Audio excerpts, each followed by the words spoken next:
함께 보실 하나님 말씀은 사사기서 4장으로 이제 넘어갑니다. 사사기서 4장 6절에서 9절까지 제가 대표로 봉독해 드리도록 하겠습니다. 드보라가 사람을 보내어 아비노함의 아들 바락을 납달리 게데스에서 불러다가 그에게 이르되 이스라엘의 하나님 여호와께서 이같이 명령하지 아니하셨느냐. 너는 납달리 자손과 스불론 자손 10,000명을 거느리고 다볼산으로 가라. 내가 야빈의 군대 장관 시스라와 그의 병거들과 그의 무리를 기손 강으로 이끌어 내게 이르게 하고 그를 내 손에 넘겨주리라 하셨느니라. 바락이 그에게 이르되 만일 당신이 나와 함께 가면 내가 가려니와 만일 당신이 나와 함께 가지 아니하면 나도 가지 아니하겠노라 하니 이르되 내가 반드시 너와 함께 가리라. 그러나 내가 이번에 가는 길에서는 영광을 얻지 못하리니 이는 여호와께서 시스라를 여인의 손에 파실 것임이니라 하고 드보라가 일어나 바락과 함께 게데스로 가니라. 아멘. 네, 계속해서 사사들의 이야기와 그 사사들을 통해서 이루어 가시는 하나님의 구원을 우리가 묵상하고 보고 있는데요. 사사기서 4장도 1절에 보면 에훗이 죽고라고 이제 시작을 하고 있어요. 에훗이 죽고 이제 또 장이 넘어가는 거죠.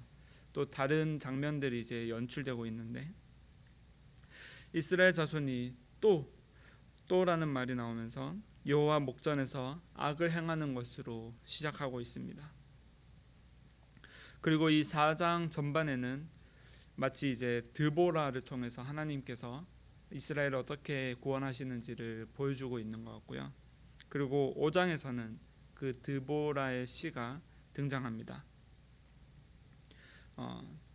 첫 번째 여성 선지자, 여성 사사가 이제 등장을 하는데 이 드보라가 이전에 나왔던 어떤 에훗이나 온니엘과 좀 다른 장면이 나오는데 드보라는 전쟁을 하지는 않아요.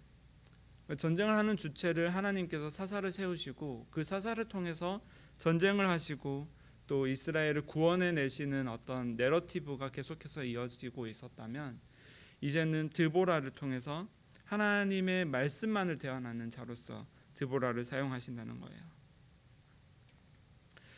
오늘 본문에서 마찬가지로 하나님을 잊어버린 이스라엘이 등장하죠. 하나님 여호와 앞에서 그 목전에서 악을 행하였다라고 했을 때 우리가 전에 살펴본 것과 같이 악을 저지르는 것은 곧 하나님을 잊어버린 것, 그러니까 하나님이 부재된 삶을 산다는 것 자체가 하나님 앞에서의 악이라고 이야기했습니다. 이스라엘이 가나안 왕 야빈 그리고 그 군대 장관 시스라에게 학대를 받고 있는 상황이었습니다. 그리고 그 고난 가운데 또다시 하나님께 부르짖고 있어요. 오늘 본문에서처럼 하나님께서는 드보라를 사사로 세우시고요. 이 드보라는 이제 말씀을 전하는 자로서 이 이스라엘을 다스리고 있게 됩니다. 그때 하나님께서 이스라엘을 구원하시기 위해 드보라에게 가서 전쟁을 하고 내가 너에게 내 손에 이 시스라와 가나안 왕 야빈을 너에게 넘겨주었느니라 이렇게 말씀하시는 것이 아니라 드보라는 하나님의 말씀을 전하는 자로서 바락을 불러 세우게 됩니다. 이제 바락은 어떻게 보면 군대 장관의 역할을 하는 건데요. 10,000명의 장교들, 10,000명의 군사들을 거느리고 네가 가서 싸워라. 하나님께서 너에게 넘겨주었다고 하지 않았느냐 이렇게 드보라가 바락에게 이야기하고 있는 장면이 나옵니다. 우리가 다시 이 본문을 그냥 문자적으로 쭉 보는 것이 아니라 이 상황을 바락의 상황을 한번 우리가 좀 면밀히 관찰해 보면요. 이미 이스라엘은 시스라 그리고 가나안 왕 야빈에게 의해서 계속해서 학대를 받고 있다고 증언하고 있어요. 그 성경의 상황이 어떠냐면 이미 이스라엘에게는 대항할 힘도 그것을 우리가 싸워서 이길 수 있다는 어떤 희망도 없는 상태인 거예요. 그 가운데 드보라가 이제 여성 사사가 바락을 불러세우고 너한테 하나님께서 주지 않았느냐, 이제 가라, 가서 싸워라 라고 했을 때 바락의 입장에서는 안전하지 않은 길이라는 것을 바락은 스스로 여겼던 것 같아요. 그 바락의 입장에서는 지금까지 우리가 가나안 왕을 섬기면서 이렇게 조금 안전하게 지나가면 될 것 같은데, 이제 드보라를 통해서 하나님의 말씀이 전해졌을 때 이제 내 인생에 불편함이 생기기 시작한 거예요. 이제 내가 가서 싸워야 하는구나.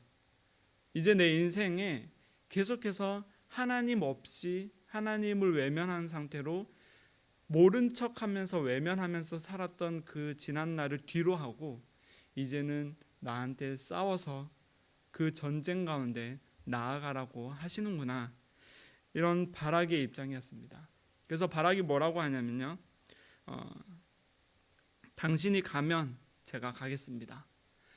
이제 8절에 보면 당신이 나와 함께 가면 내가 가려니와 만일 당신이 나와 함께 가지 아니하면 나도 가지 아니하겠노라 하니, 이렇게 나와요. 마치 바락의 이 반응은 믿음이 없는 것처럼 보여요. 하나님의 말씀이 들렸을 때 예, 제가 가겠습니다, 제가 싸워서 하나님께 영광을 돌려드리겠습니다 하고 바로 가는 것이 아니라 당신이 가면 내가 가겠다라고 할 때 그 바락의 모습에서 우리는 마치 이 사람의 믿음이 부족해서 드보라에게 무언가를 떠넘기려고 하는 것처럼 보여진다는 거죠.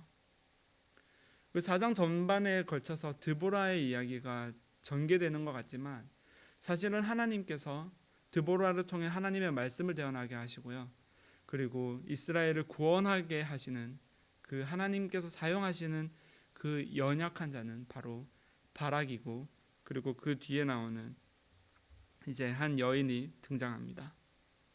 히브리서 11장 32절에 33절 보면요, 이렇게 나와요. 내가 무슨 말을 더하리요? 기드온, 바락, 삼손, 입다, 다윗 및 사무엘과 선지자들의 일을 말하려면 내게 시간이 부족하리로다. 그들은 믿음으로 나라들을 이기기도 하며. 이 히브리서 11장은 믿음의 장으로 우리에게 잘 알려져 있는데 이 믿음의 장에 드보라는 등장하지 않아요. 드보라가 아니라 바로 기드온, 바락, 삼손, 입다, 이 네 명의 사사들이 등장하죠. 이 바락에 대해서 믿음의 선조, 믿음의 사람이라고 성경이 신약 성경에서 우리에게 증언한다는 거예요. 그럼 과연 그 믿음이란 무엇인가? 그 드보라가 이야기했을 때 바로 예 하고 달려가는 것이 믿음이 아닐까 하는 우리의 마음이 있는데요. 이 바락의 입장에서는 이 바락에게 주신 그 하나님께서 주신 이 믿음은요, 이제는 내 인생에 내가 결정하는 것을 이제는 뒤로 넘어 이제 없애버리고 이제 하나님께서 말씀하신 곳으로 나아가는데 그 하나님의 대언자 드보라와 함께 동행하는 삶을 살기로 작정한다는 거예요. 이 본문이 드보라에게 모든 책임을 떠넘기고 나는 못하겠으니까 당신이 가면 가고 안 가면 나는 안 갈래, 이런 입장에서의 우리가 시각으로 바라보는 것이 아니라요, 그 드보라를 통해서 하나님께서 말씀하셨을 때 그 하나님의 말씀을 대언하는 자에게 의지한다는 거죠. 왜냐하면 자신에게는 이미 가나안 왕으로부터 계속해서 학대받았던 그 이전의 생이 있었기 때문에요, 자신에게는 용기가 없는 거예요. 본인에게는 의지도 없고 본인에게는 어떤 그런 힘도 없다고 바락이 지금 고백하는 거예요. 그래서 그 바락의 고백으로 인해서 하나님, 제가 할 수 없는데 저에게 능력이 없고 저는 지금까지 학대만 받아와서 제가 할 수 있을지도 모르겠는데 하나님 당신이 가시면 제가 가겠습니다. 우리 인생 가운데요, 우리가 하나님 앞에서 나의 처절한 무능함을 인정하고 하나님 앞에 엎드릴 때 그때서야 비로소 우리가 하나님께서 주시는 그 믿음을 통해서 하나님께 의지하게 된다는 거예요. 이제 바락이 드보라에게 의지할 때, 하나님의 말씀을 의지할 때, 이제 내 인생의 판도를 완전히 바꾸고 내가 공을 세우는 것이 아니라, 드보라가 이렇게 이야기해요. 바락에게 이 길에 이제 이번에 가는 이 전쟁에서 너가 승리하더라도 너는 영광을 받지 못해. 너에게는 어떠한 공로도 없을 거야. 왜냐하면 한 여인을 세워서 하나님께서 그 여인의 손에 시스라를 넘기기 때문이야 라고 이야기할 때, 바락이 인생에서 군대 장관으로서 10,000명을 거느릴 수 있는 사람으로서 자신의 영광을 바라보고 살아왔던 삶이었다면, 이제 하나님 앞에서 자신의 무능함을 깨닫고 그 무능함을 내려놓고 하나님께 의지하면서 나아갈 때 자신의 영광마저도 이제 버린다는 거죠. 하나님께서 그렇게 다른 여인의 손에 넘겨주어서 자신에게 공로가 없음을 이제 알았음에도 불구하고 성경에서 어떻게 나오냐면, 드보라가 일어나 바락과 함께 게데스로 가니라라고 바로 이어지고 있어요. 그러니까 바락은 이제 이전의 삶에서 자기가 중요하게 생각했던 그것을 버리고 하나님께서 세우실 그 영광, 하나님께서 취하실 그 영광을 바라보고 드보라와 함께 그 전쟁터로 나아간다는 거죠. 이렇게 바락의 인생의 관점이 완전히 변하게 됩니다. 그것을 히브리서에서는 믿음의 선조라 이야기하고 있고요. 그리고 나서 그 후반부에 등장하는 야엘이라는 여자가 나와요. 야엘은 이제 모세의 장인의 후손의 아내로 등장하는데요. 이 시스라를 가나안을 물리쳤을 때 이 사람들이 바락이 가나안을 모두 물리치고 그 군대 장관 시스라가 도망하여서 간 곳이 야엘이라는 집입니다. 야엘이라는 사람의 집으로 가는데, 야엘은 시스라와 아주 좋은 관계였다고 성경이 말하고 있어요.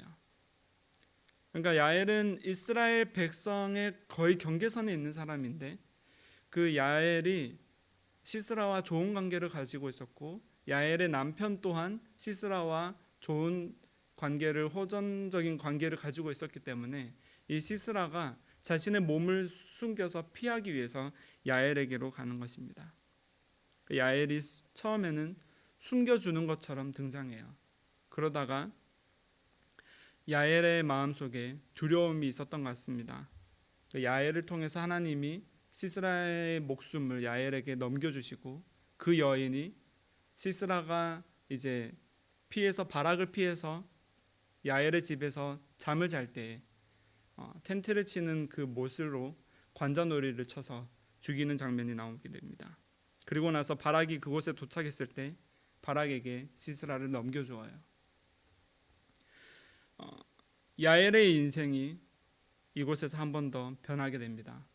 그 야엘이라는 여인은 자신의 남편 겐 사람을 통해서 이스라엘이 아니라 이방 민족, 그러니까 가나안 민족과의 친목을 도모하고 이 땅에서의 잘 먹고 잘 사는 것을 중점적으로 그것을 섬기며 사는 그 가정에서 지내던 사람이었는데, 하나님의 말씀이 임하고 하나님의 사자가, 하나님의 군대가 임했을 때 그 바락을 통해서 하나님께서 이루어 가시는 그 전쟁을 보고 야엘에게 하나님은 두려움을 심겨주시고요.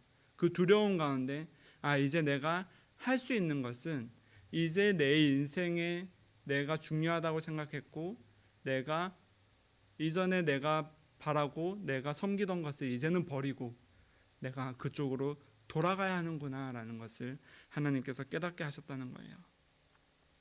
그래서 그 야엘은 시스라를 죽이고 시스라를 바락에게 넘겨줌으로써 하나님께서 그 야엘이라는 사람을 통해서 그 바락에게 시스라를 넘겨주게 됩니다. 오늘 등장하는 이 4장에서 등장하는 바락과 야엘을 통해서 하나님이 이스라엘을 어떻게 구원하시는가를 보여주시는데, 하나님께서 이스라엘을 구원하시는 방법은 철저하게 무능한 사람들, 하나님 앞에서 나를 내려놓은 사람들, 하나님 앞에서 두려움으로 떨며 이제는 희망이 없는 사람들을 통해서, 그들의 믿음을 통해, 그들의 인생의 변화를 통해서 하나님이 당신의 구원을 이루어 가신다는 거죠. 바락이 연약한 모습을 드러내는 것 같고, 바락이 설령 실패자로 보일지라도, 바락이 그의 영광을 취하지 못할지라도, 야엘은 이제 자신의 가정에서, 자신의 가문에서 배신자로, 낙오자로 찍힐지언정, 그러니까 하나님 앞에서의 그들의 두려움, 하나님 앞에서의 그들의 무능함을 고백하고 엎드리는 그 모습을 통해서 하나님은 그분의 뜻을 멈추지 않으시고, 하나님께서는 그 구원을 멈추지 않으신다는 것입니다.